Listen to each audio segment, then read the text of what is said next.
So this week we've been talking about transformation, and some of you have been asking me, what actually do you have to do to really be able to transform?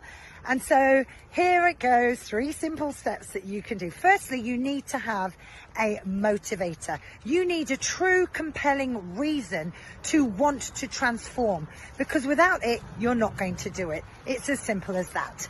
Number 2, you need to have a connection to the desired state. And by that, I mean, you need to connect to what it is that you want, either visually by sticking it up on post-it notes, or by visualizing it and reflecting a few minutes a day of seeing what it is you want, or by actually doing it. But if you don't have that connection, you're not going to feel what the results are going to be like, and you're going to lose interest and motivation.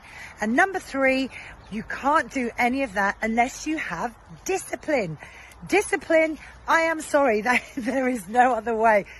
It's you that's going to have to do it at the end of the day. Nobody else is going to have to do it for you. And if you don't know how to get that discipline, tune in tomorrow, because I'll be talking about how to do it.